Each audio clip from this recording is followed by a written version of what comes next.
अस्सलाम वालेकुम वरहमतुल्लाहि वबरकातुहू। तमाम तलबा को most welcome to this multiple choice question video lesson. इसमें जो है आपके सामने मौजूद है यूनिट, आप जानते हैं काइनेमेटिक्स है, यूनिट नंबर 2। ये जो हम डिस्कस कर रहे हैं आपसे, आइए स्टूडेंट देखें कैसे इसके एमसीक्यूज होंगे।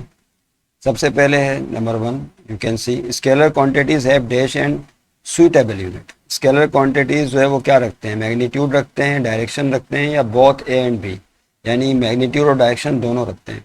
तो स्केलर क्वांटिटीज को तो कहते हैं उसे कि जिनमें मैग्नीट्यूड भी हो और डायरेक्शन भी हो। मिसाल के तौर पर जब डिस्टेंस की बात करते हैं तो डिस्टेंस फर्ज कर लें 10 मीटर है। क्या है, 10 मीटर डिस्टेंस बॉडी ने तय किया, तो 10 मैग्नीट्यूड है और मीटर कौन है, इसका यूनिट है, सुइटेबल यूनिट है। तो स्केलर क्वांटिटी में मैग्नीट्यूड भी आता है और सुइटेबल यूनिट भी आता है। क्या नहीं आता, डायरेक्शन नहीं आती। तो पहले का जवाब स्टूडेंट ये होगा, क्या होगा, इस both A and B, this is your answer. इसको तमाम तलबा क्लिक कर लें या इसको वो कर लें। उसके बाद देखें दूसरे नंबर पे क्या है, vector quantities have dash along with magnitude and unit. Vector quantities जो है मैग्नीट्यूड और यूनिट रखते हैं किसके साथ, ये तो जवाब sorry, vector quantities have dash, मैंने खुद ही बोल दिया, dash along with magnitude and unit. क्या रखते हैं, मैग्नीट्यूड या डायरेक्शन या बोथ ए एंड बी। तो जाहिर सी बात है वेक्टर क्वांटिटीज उन्हें कहा जाता है कि जिनमें मैग्नीट्यूड और यूनिट के साथ साथ डायरेक्शन भी हो। क्या हो, डायरेक्शन। तो इसका जवाब क्या होगा स्टूडेंट, डायरेक्शन होगा, डेट्स इट।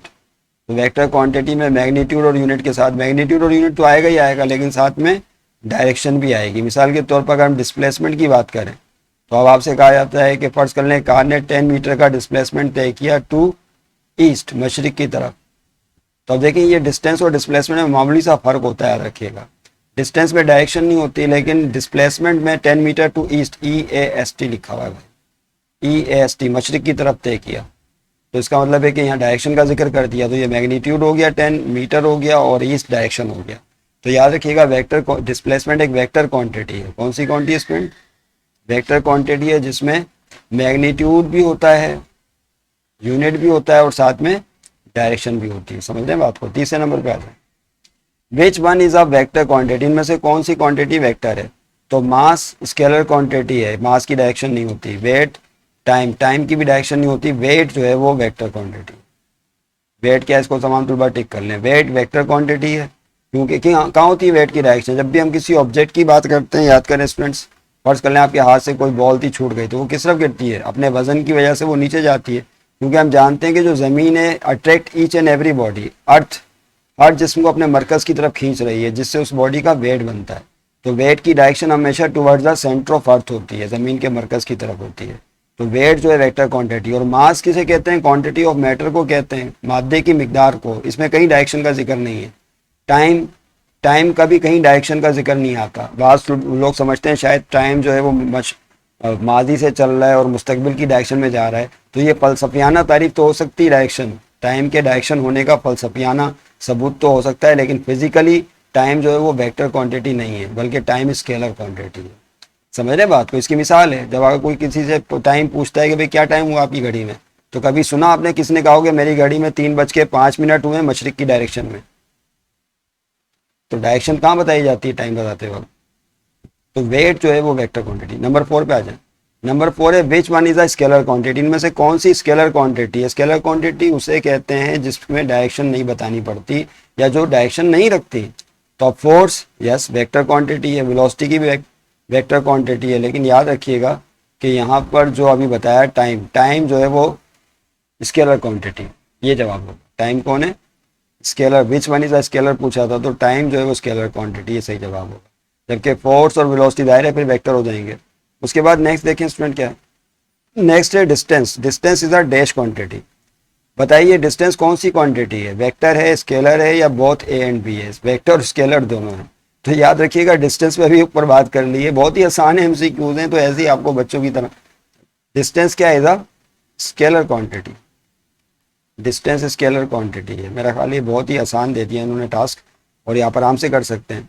और डिस्टेंस वेक्टर नहीं है, क्योंकि जब डिस्टेंस की बात करते हैं तो सिर्फ से मुराद मैग्नीट्यूड होता है, जो ऊपर डिस्कस किया ना, इसलिए यहाँ डिस्टेंस लिखा हुआ है, ये मैग्नीट्यूड है, इसमें डायरेक्शन का कहीं जिक्र नहीं है। तो उसके बाद कह रहे हैं what is SI unit of acceleration. Number 6 में देखें, एक्सेलरेशन का एक्सआई यूनिट क्या होता है? तो ये जाहिर सी बात है मीटर पर सेकंड स्क्वायर होता है। क्या यूनिट होता है इसमें? मीटर पर सेकंड स्क्वायर होता है। तमाम तलबा इसको नोट कर लें। ये क्या बात है, ये सही नहीं चल रहा। चलो एक सेकंड में इसको मिटा दूं पहले, वरना ये डिस्टर्ब करेगा। ओके, मीटर पर सेकंड स्क्वायर क्या है स्टूडेंट्स, बोलिए।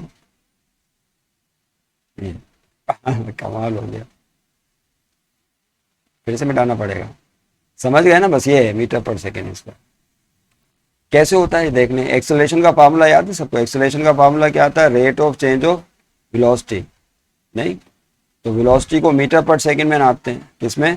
मीटर पर सेकंड में मल्टीप्लाई टाइम, नीचे फिर आ गया, टाइम को फिर सेकंड में नापेंगे तो ये क्या हो जाएगा स्टूडेंट? मीटर पर सेकंड, सेकंड से मल्टीप्लाई होगा तो क्या बन जाएगा? सेकंड स्क्वायर बन जाएगा। और सेकंड स्क्वायर को ऊपर ले जाए अपॉन से ऊपर, तो सेकंड की पावर क्या हो जाएगी? -2। तो ये एक्सेलरेशन का यूनिट इस तरह से बन जाता है, मीटर पर सेकंड स्क्वायर। समझ रहे हैं बात को? तो मीटर पर सेकंड स्क्वायर होगा। उसके बाद सातवां देखें क्या है। सातवां, व्हाट इज ऐसा यूनिट ऑफ वेलोसिटी। वेलोसिटी का ऐसा यूनिट क्या होता है स्टूडेंट? तो वो मीटर पर सेकंड होता है। क्या होता है? ये फिर वही गड़बड़ कर रहा है भाई, क्या हो गया इसे? क्या होता है बोलिए? ये जवाब आएगा जिसमें ये बी पार्ट है इसका। मैं स्टूडेंट यहाँ पे इसको बी पार्ट को टिक कर दूं क्योंकि ये शायद ये उधर भाग रहा है बार बार। ये वाला जवाब सही है। ओके, ये नहीं है। मीटर पर सेकंड वो कैसे होता है उसको भी एक नज़र देख लें। हम जानते हैं कि वेलोसिटी का फार्मूला क्या है? वेलोसिटी का फार्मूला होता है डिस्टेंस अपॉन टाइम, या डिस्प्लेसमेंट अपॉन टाइम भी बोल सकते हैं। तो डिस्टेंस या डिस्प्लेसमेंट को मीटर में नापते हैं, टाइम को सेकंड में। सेकंड को ऊपर भेज दें तो मीटर सेकंड की पावर +1, ऊपर जाने पर -1 हो जाएगी। तो इसका यूनिट क्या हो जाएगा स्टूडेंट? मीटर पर सेकंड। ये नज़र नहीं आ रहा, चलिए कोई बात नहीं। मीटर पर सेकंड में यहाँ लिख देता हूँ, मीटर पर सेकंड। ओके, और आखिर में आठवां देख लें क्या है। Shortest distance between 2 points. 2 points के दरमियान जो शॉर्टेस्ट डिस्टेंस है, कम तरीन फासला, वो क्या कहलाता है? तो ये तो आप जानते हैं, it is very easy. 2 points के दरमियान जो शॉर्टेस्ट डिस्टेंस होता है, लीस्ट डिस्टेंस होता है या डायरेक्टेस्ट डिस्टेंस होता है, that is called what? Displacement. क्या कहते हैं स्टूडेंट इसे? डिस्प्लेसमेंट कहते हैं। तो दो नुकात के दरमियान बताया था ना आपको पहले भी, अगर आपके पास 2 पॉइंट हैं, एक ए और दूसरा बी है, तो इनके दरमियान बहुत सारे फासले हो सकते हैं। एक फासला ये हो गया, एक फासला फर्ज कर लें ये हो गया, और एक डायरेक्ट डिस्टेंस भी होगा शॉर्टेस्ट। जो सबसे छोटा डिस्टेंस है ये वाला, दिस इज कॉल्ड डिस्प्लेसमेंट। इसको डिस्प्लेसमेंट कहते हैं और ये वेक्टर क्वांटिटी होती है, याद रखिएगा। ओके, इसके साथ ही जो है ये आपका ख़त्म हो जाता है स्ट्रक्चर क्वेश्चंस। उसके बाद फिर एमसीक्यूज ख़त्म हो जाती हैं। बहुत ही छोटी सी थी, 8 एमसीक्यूज थी। उसके बाद स्ट्रक्चर क्वेश्चन स्टार्ट हो रहे हैं स्टूडेंट, जिसमें सेक्शन बी है। सेक्शन बी के अंदर जो है स्ट्रक्चर क्वेश्चंस रखे गए हैं। आइए देखें क्या है इसमें। रेस्ट एंड मोशन, सबसे पहले क्या तारीफ आई है? What is rest and motion. तो रेस्ट किसे कहते हैं? If a body does not change its position with respect to surrounding. देखिए इसमें पहला सवाल आ गया रेस्ट एंड मोशन के वाले से। पहला क्वेश्चन ये रहा, define rest and motion. Rest और मोशन को डिफाइन करें, तो इसकी डेफिनेशन हमने बयान कर रखी है। आइए एक नज़र देख लें। जी स्टूडेंट, ये रेस्ट और मोशन क्या होता है इसको एक नज़र तमाम तलबा देख लें। ये आपके सामने तारीफ आ गई है। ये स्टेट ऑफ रेस्ट में ये आपके सामने डेफिनेशन है। If a body does not change its position with respect to its surrounding. अगर कोई जिस्म अपने माहौल के लिहाज से अपनी जगह तब्दील ना करे तो वो स्टेट ऑफ रेस्ट में कहलाता है। Then it is said to be in state of rest, you can see it. और उसके साथ ही फिर नीचे एग्जाम्पल्स दी गई हैं। आ ट्रेन स्टैंडिंग ऑन प्लेटफॉर्म, एक ट्रेन प्लेटफॉर्म पर खड़ी हुई अपनी पोजीशन चेंज नहीं कर रही रेस्ट में।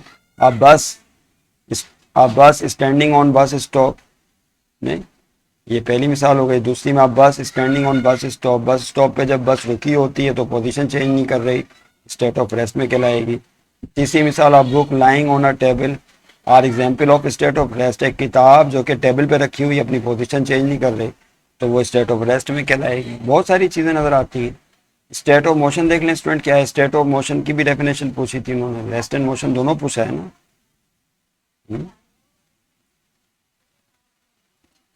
यस, रेस्ट और मोशन दोनों पूछा।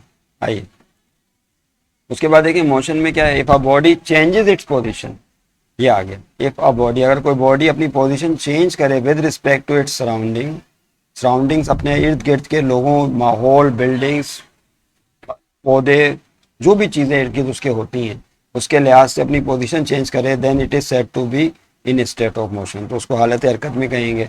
इसकी एग्जाम्पल में देख लें, पहली एग्जाम्पल दी हुई है, अ प्लेन रनिंग ऑन रनवे, एक प्लेन है, हवाई जहाज़ है जो कि रनवे पे दौड़ रहा है, तो वो इर्द गिर्द एयरपोर्ट के लिहाज से अपनी पोजीशन चेंज कर रहा होगा, यानी जो उसके इर्द गिर्द का माहौल होगा। आ कार रनिंग ऑन रोड, एक कार रोड पे दौड़ रही है, इर्द गिर्द उसके वो जब वो दौड़ रही होगी तो वो पीछे की तरफ जा रहे होंगे दरख्त वगैरह और दीगर चीज़ें, वो अपने माहौल के लिहाज से अपनी पोजीशन चेंज कर रही है। अब बॉल ड्रिबलिंग ऑन ग्राउंड, एक ग्राउंड के ऊपर गेंद को लुढ़काया गया है तो वो लुढ़कती हुई जा रही है, तो वो स्टेट ऑफ मोशन में। अर्थ की मिसाल दी, अर्थ रिवॉल्विंग अराउंड द सन, हमारी जो ज़मीन है सूरज के इर्द घूम रही है, पोजीशन चेंज कर रही है मुसलसल, तो that are the example of state of motion. तो स्टेट ऑफ मोशन की मिसालें आ गई। दैट क्लियर, ये आपके सामने। आइए देखते हैं उसके बाद फिर नेक्स्ट क्या है। यस, नेक्स्ट जो है वो है what is meant by relative motion. इसके नीचे देख लें तमाम तलबा क्या लिखा हुआ है, what is meant by relative motion किसे कहते हैं। तो इस पर भी हमने तफसीली गुफ्तगू की थी आपसे, एक दफ़ा फिर नोट कर लें तमाम तलबा, जिन्होंने अगर वीडियो नहीं देखी तो वहाँ से आके उसको देख सकते हैं। व्हाट इज रिलेटिव मोशन क्या है। रिलेटिव मोशन जहाँ पे हमने वो टॉपिक डिस्कस किया था, there is nothing like absolute rest and absolute motion. Absolute rest और एब्सोल्यूट मोशन का कोई कॉन्सेप्ट नहीं है। जितनी भी चीज़ें याद रखिएगा स्टूडेंट्स, वो सारी की सारी क्या हैं, रिलेटिव है, एक दूसरे के साथ रिलेटिव है। इस पर हमने बात की थी आपसे। देखिए ये स्टूडेंट आपके सामने इसके नोट्स पहले भी डिस्कस किए थे, एक दफ़ा फिर दोबारा से देखने की नज़र। Relative state of rest and motion, इससे क्या मुराद है। तो there is nothing like absolute rest and absolute motion. Absolute rest और एब्सोल्यूट मोशन का कोई कॉन्सेप्ट नहीं है। जितनी भी रेस्ट की हालतें हैं, जितनी भी मोशन की हालतें हैं, सारी की सारी एक दूसरे के साथ रिलेट है। इसको यूं समझ लें कि जब कोई बॉडी हम कहते हैं रेस्ट में है या मूव कर रही है, तो जिस सराउंडिंग के लिहाज से हम उसकी स्टेट ऑफ रेस्ट और मोशन को चेक करते हैं, वो सराउंडिंग एब्सोल्युटली रेस्ट में होनी चाहिए, लेकिन ऐसा नहीं है। जिसके लिहाज से आप बॉडी की हालत को चेक करते हैं कि साकिन है या हरकत कर रही है, वो माहौल खुद कैसा है, क्या वो साकिन है, नहीं, वो खुद साकिन नहीं है। बहुत ही इंटरेस्टिंग मिसाल यहाँ पे दी गई है। आप passenger sitting in the moving बस, एक पैसेंजर है जो कि मूविंग बस में मौजूद है, स्टेट ऑफ रेस्ट। अब वो देखें स्टेट ऑफ रेस्ट में बैठा हुआ है, सीट के ऊपर बैठा हुआ है वो शख्स पैसेंजर। अब वो अपने माहौल के लिहाज से, जो इन्वायरमेंट है उसके लिहाज से तो वो सीट पर बैठा हुआ है, लेकिन बाहर ऑब्जर्वर मौजूद है उनके लिहाज से, अगर बस चल रही है तो वो किस में कहलाएगा, स्टेट ऑफ मोशन में कहलाएगा। अब पैसेंजर एक ही है, लेकिन वो अपने इन्वायरमेंट के लिहाज से स्टेट ऑफ रेस्ट में है, बस के माहौल के लिहाज से, लेकिन बाहर ज़मीन के माहौल के लिहाज से, बाहर जो लोग हैं उनके लिहाज से वो स्टेट ऑफ रेस्ट में नहीं, बल्कि वो तो देख रहे हैं कि बस जा रही है तो वो भी मूव कर रहा है, जाहिर सी बात है। बस में जो जो ऑब्जेक्ट होंगे वो सारे के सारे उसी रफ्तार से मूव कर रहे होंगे जिस रफ्तार से कि बस मूव कर रही है। तो देखा आपने, तो इसका मतलब है उसकी जो रेस्ट की हालत है वो एब्सोल्यूट नहीं है, बल्कि वो रिलेटिव है। इस तरह से आप और भी मिसालें दे सकते हैं। आप पैसेंजर इन फ्लाइंग एरोप्लेन, ये बाकी नोट्स आप लिख सकते हैं यहाँ से या देख सकते हैं। पैसेंजर जो है, इस पर हम गुफ्तगू कर चुके हैं पहले भी, पिछली वीडियो के अंदर क्वेश्चन बना के, आप वहाँ जाके भी इसको देख सकते हैं मजीद। मैं तो सिर्फ आपको किताब का रिव्यू दिखा के डिस्कस करके आगे बढ़ना चाह रहा हूँ, ताकि तेज़ी से हम जो आखिर के सवाल हैं उनको डिस्कस कर लें। आप passenger in flying aeroplane is in state of motion, एक पैसेंजर है जो कि प्लेन में मौजूद है और प्लेन उड़ रहा है, आप देख रहे हैं हवाई जहाज उड़ रहा है, तो वो किस में होगा, हालत हरकत में। आप देख रहे हैं कि प्लेन उड़ता हुआ जा रहा है, तो जाहिर है उसके अंदर जो मुसाफिर पैसेंजर है वो उसके अंदर मौजूद है, तो वो भी तो हालत हरकत में ही होगा, स्टेट ऑफ मोशन में ही होगा। लेकिन वो जो इन्वायरमेंट है प्लेन का, उसके लिहाज से वो रेस्ट में होगा। अंदर जो उसके पैसेंजर मुसाफिर साथी मौजूद है उनके लिहाज से वो हालत सुकून में होगा, लेकिन ज़मीन पर देखने वाले देख रहे हैं कि वो हालत हरकत में है। तो आपने गौर किया, there is nothing like absolute rest और एब्सोल्यूट मोशन का कोई कॉन्सेप्ट है ही नहीं। जितनी भी चीज़ें सब एक दूसरे के साथ रिलेटिव हैं, याद रखिएगा। इसका मतलब ये है जो यहाँ बयान किया गया है। ओके, तो ये इसके नोट्स भी बना दिए थे, आप यहाँ से आके देख सकते हैं। जो फ़ायदा उठाना चाहते हैं, लिखना चाहते हैं, इजाज़त है, आप कर सकते हैं। उसके बाद देखिए नेक्स्ट क्या आता है student, next question, types of motion. किस पर बात की थी, फिर टाइप्स ऑफ मोशन आ गया है। अगला टॉपिक जो है वो टाइप्स ऑफ मोशन के हवाले से ये आ गया। What is types of motion, इसके अंदर जो है जो डेफिनेशन आ रही है पहली स्टूडेंट वो देख लें, वो ये है, define speed and velocity. Speed किसे कहते हैं और वेलोसिटी किसे कहते हैं, तो अभी बता दिया। स्पीड क्या है, distance covered by a body in 1 second. Speed क्या है, मैं यही डेफिनेशन इसकी मेंशन कर देता हूँ तो ज़्यादा बेहतर होगा। डिस्टेंस वो भी लिखी हुई है लेकिन वो ठीक है, डिस्टेंस कवर्ड इन 1 सेकेंड, या 1 सेकेंड या यूनिट टाइम भी बोलते हैं इसको, याद रखिएगा। यूनिट टाइम का मतलब होता है 1 सेकेंड, यूँ समझ लें, unit time. Distance covered in unit time, जब कोई मूविंग बॉडी 1 सेकेंड में या यूनिट टाइम में जो डिस्टेंस तय करती है वो उसकी स्पीड कहलाता है। सही है, स्पीड की डेफिनेशन आ गई, ये पूछा है ना, सिर्फ तारीफ पूछी है, स्पीड की तारीफ आ गई। वेलोसिटी की तारीफ क्या है? वेलोसिटी की तारीफ ऑलमोस्ट यही है, सिर्फ एक चीज का इजाफा हो जाएगा, क्या? डिस्टेंस में दोबारा लिख लेंगे, distance covered, distance covered in unit time, in unit time in a particular direction. देखें यहां पर लिख देते हैं, in a particular direction, in a particular direction, एक खास direction. This is called velocity, इसको वेलोसिटी कहते हैं। वही सारी तारीफ है, सिर्फ किसका इजाफा हो गया? Particular direction. अच्छा, अगर आप ये डायरेक्शन का लफ्ज ना इस्तेमाल करना चाहें तो आप लिख सकते हैं displacement covered by body in unit time. किसी बॉडी का 1 सेकंड में तय करता है डिस्प्लेसमेंट, वेलोसिटी कहलाता है। अब वहां डायरेक्शन का लफ्ज इस्तेमाल करने की जरूरत नहीं, क्योंकि डिस्प्लेसमेंट में बजाते खुद डायरेक्शन मौजूद होती है। समझ रहे हैं बात को? तो वेलोसिटी की तारीफ और कर सकते हैं, क्या? Displacement covered in unit time, that's it. कोई ऑब्जेक्ट जो कि मूव कर रहा है, कोई कार है, कोई हवाई जहाज है, बस है, कोई भी मूविंग बॉडी है, 1 सेकंड में जो डिस्प्लेसमेंट तय करती है वो उसकी वेलोसिटी की तरफ इशारा करता है। समझ रहे हैं बात को? ये हो गया। फिर उसके बाद देखें दूसरा क्या है, ये डेफिनेशन पूछी है, फार्मूला नहीं पूछा इन्होंने। B part, what is difference between distance and displacement. इस पर 12 गुफ्तगू कर चुके। डिस्टेंस किसे कहते हैं और डिस्प्लेसमेंट किसे कहते हैं? डिस्टेंस स्केलर क्वांटिटी है, डिस्प्लेसमेंट वेक्टर क्वांटिटी है। उसको भी एक नज़र देख लेते हैं, जो तलबा पहली दफ़ा देख रहे हैं उनको दिखा देते हैं किस तरह से। जी स्टूडेंट्स, ये आपके सामने आ गया है, देख लें। डिफाइन डिस्टेंस और डिस्प्लेसमेंट की डेफिनेशन, लेकिन इन्होंने क्या पूछा था आपसे? बोलिए। इन्होंने डिफरेंस पूछा है, तो मैं डिफरेंस के हवाले से ही गुफ्तगू करूँगा। ये इसके नोट्स लिखे थे, अगर आप देखना चाहें तो देख लीजिएगा। मैं इस पर नहीं, मुझे इस पर बात करनी है आपसे, सिर्फ ये आ गया। राइट डिफरेंस बिटवीन डिस्टेंस, वो गुफ्तगू हम कर चुके हैं, वीडियो अपलोडेड है, इस पर भी बात कर चुके हैं, लेकिन ये चूंकि सामने एक दफ़ा और आ रहा था तो इसको कर लेते हैं। डिस्टेंस और डिस्प्लेसमेंट का कॉलम बना लें, बहुत इंपॉर्टेंट क्वेश्चन है तलबा, ये आता है इम्तिहान में। डिस्टेंस के कॉलम में पहला, it is length without direction. Distance क्या है? लेंथ है 2 पॉइंट के दरमियान विदाउट डायरेक्शन, जिसमें डायरेक्शन का कोई जिक्र नहीं है। और डिस्प्लेसमेंट क्या है? It is length with direction. ये भी लेंथ है 2 पॉइंट्स के दरमियान, लेकिन with direction.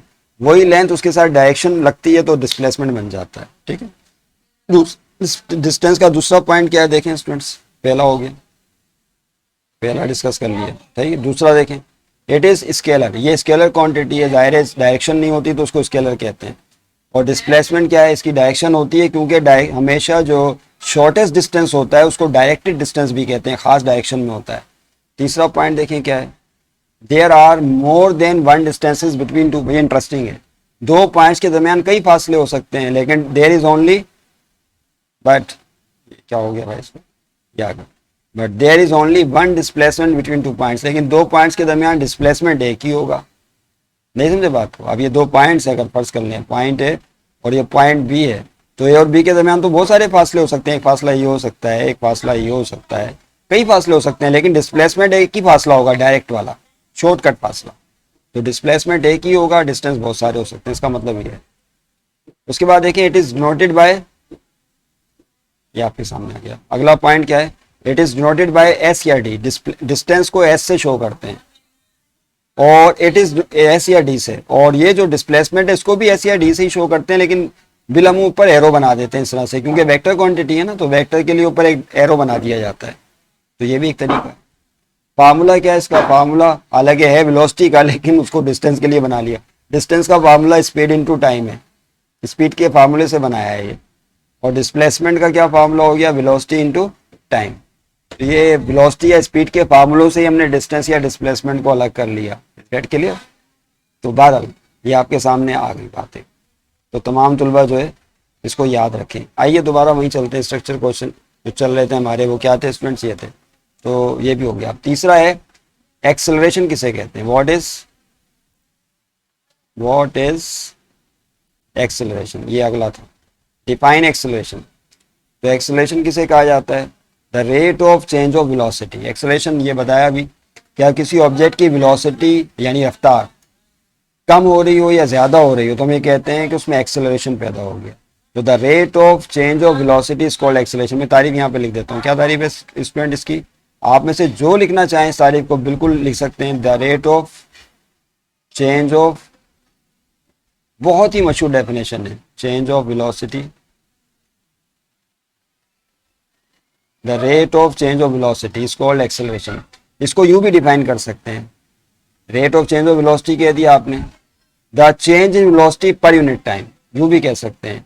Rate of change का मतलब ही होता है एक सेकंड में चेंज होने वाली वेलोसिटी, यूनिट टाइम में चेंज होने वाली वेलोसिटी। या इसको यूं भी बोल सकते हैं change in velocity per unit time is called acceleration. आप चाहें चले वो लिख दीजिए, तो ये एक्सेलरेशन हो गया।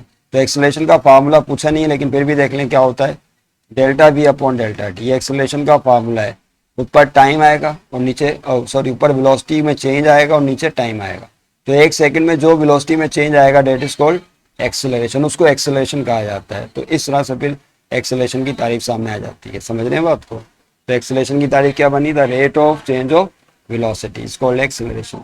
और दूसरी बात याद रखिएगा, अगर वेलोसिटी में इजाफा हो तो उसको पॉजिटिव एक्सेलरेशन बोलेंगे। क्या बोलेंगे? पॉजिटिव। पी पॉजिटिव की शॉर्ट फॉर्म है प्लस वी, अगर पॉजिटिव चेंज आए।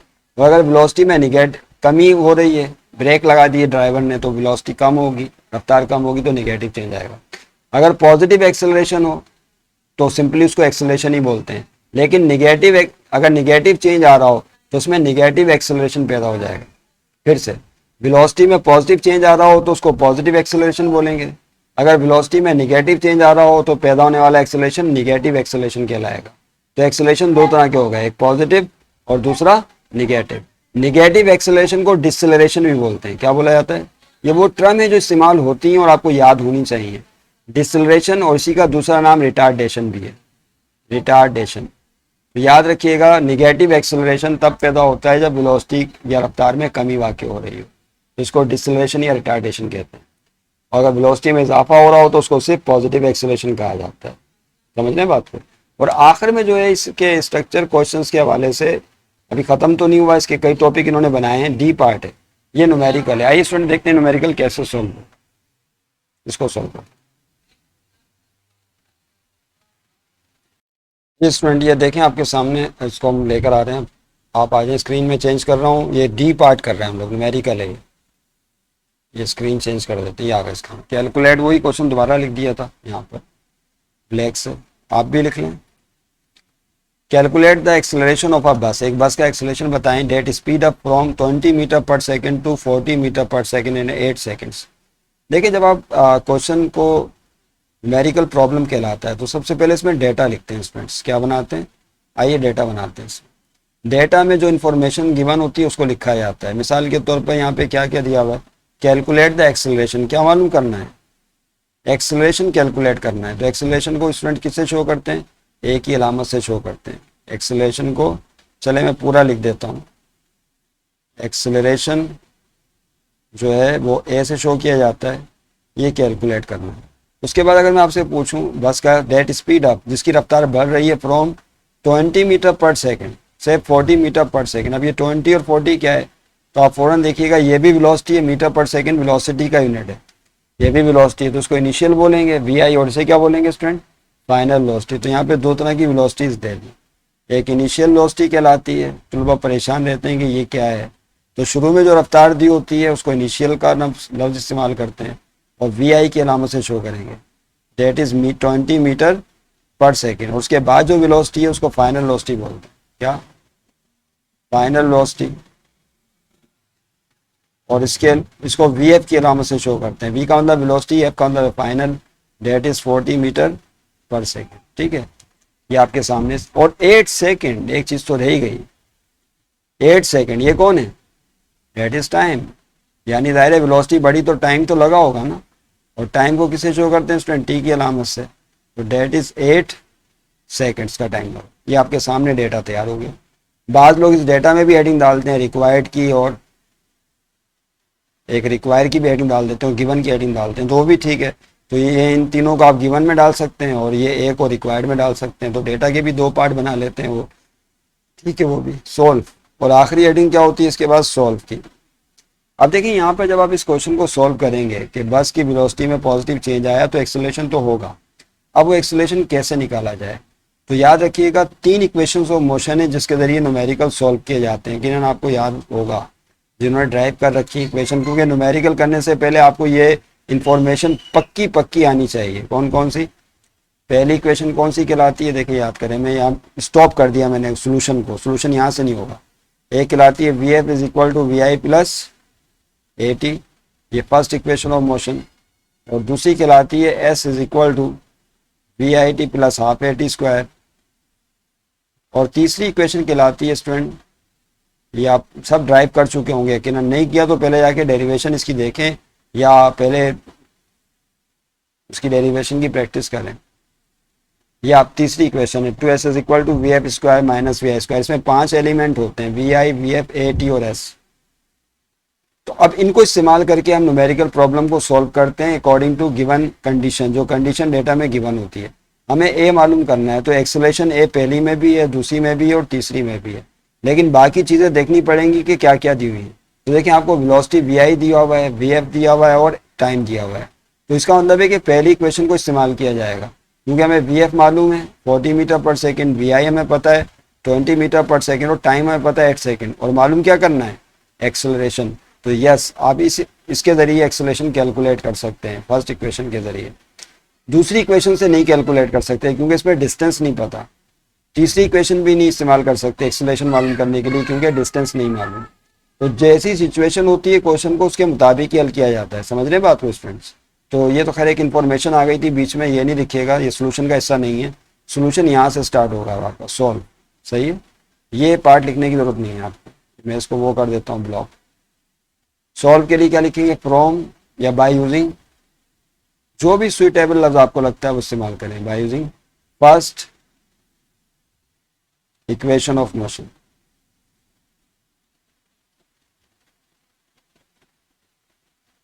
जी क्या है फर्स्ट इक्वेशन ऑफ मोशन, जो भी बताइए।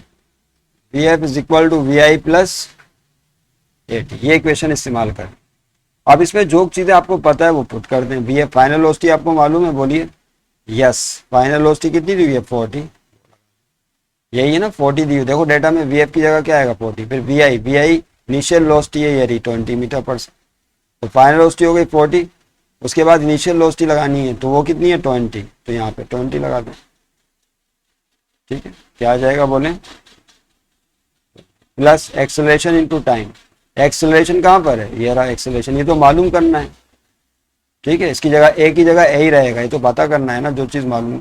मल्टीप्लाई टाइम, टाइम की जगह क्या आएगा, you can see here time जो है वो 8 सेकेंड है, तो टी की जगह 8 आ जाएगा। समझ रहे, टी की जगह क्या आ गया, 8 आ गया। फिर से देख लें, फाइनल वेलोसिटी 40, वी आई 20, ए की जगह टी। अब हमने करना है क्या है, ए को अलग करना है, ये हमारा टारगेट है। अब चूंकि ए को अलग करना है तो उसके साथ जुड़ी रकमों को दूसरी तरफ भेजेंगे, राइट साइड पर है। याद रखिएगा सोल्यूशन में 2 साइड्स होती हैं, एक लेफ्ट साइड कहलाती है इज इक्वल टू के इस तरफ, ये लेफ्ट साइड है, और इज इक्वल टू के इस तरफ वाली साइड को क्या बोलते हैं, राइट हैंड साइड बोलते हैं। तो ये लेफ्ट हैंड साइड कहलाती है और ये वाली राइट हैंड साइड कहलाती है। ये टिप्स याद रखिएगा।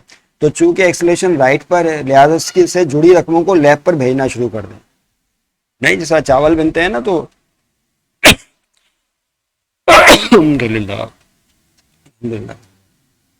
चावल बिनते हैं तो उसमें कंकर अंकर होते हैं ना, तो उनको अलग अलग किया जाता है। नहीं समझे बात को? या जब आटा को वो बना रहे होते हैं तो छाना जाता है छन्नी के जरिए, तो वो अलग हो जाता है चीज़ें, उसमें से जो चीज़ गैर ज़रूरी होती हैं। खैर यहाँ पे तो सभी को ज़रूरी मिसाल दी समझाने के लिए। तो 20 को पहले उधर भेजेंगे, किसको स्टूडेंट्स, ये जो प्लस का 20 है इसको उधर शिफ्ट कर दें, इधर इज इक्वल टू कैसे। अब ये छोटे मोटे रूल ऐसा ऐसा आपको पता चल जाएंगे। प्लस का 20 वहाँ जाके माइनस में हो जाएगा, ये रूल है। देखिए यहाँ पे 40 बचा हुआ है और प्लस का 20 यहाँ भेजेंगे तो किस में हो गया, माइनस में। समझ रहे हैं बात? जो रकम प्लस में होती है इक्वेशन के दूसरे आप शिफ्ट करने पर माइनस हो जाती है, ये रूल है। यहाँ क्या बचेगा, राइट हैंड साइड पे ए बचेगा और मल्टीप्लाई 8 बचेगा। सही है। अब क्या होगा, 40 में से 20 निकाल दें तो 20 बचता है। आपके पास 40 रुपये, 20 रुपये आपने ज़रूरतमंद को दे दिए, तो कितने में रह गए आपके पास, 20 रुपये रह गए। तो ज़रूरतमंद कौन हुआ फिर, वो जिसने 20 रुपये लिए या आप जो आपने दिए हैं? सोचिए ज़रा इस पर।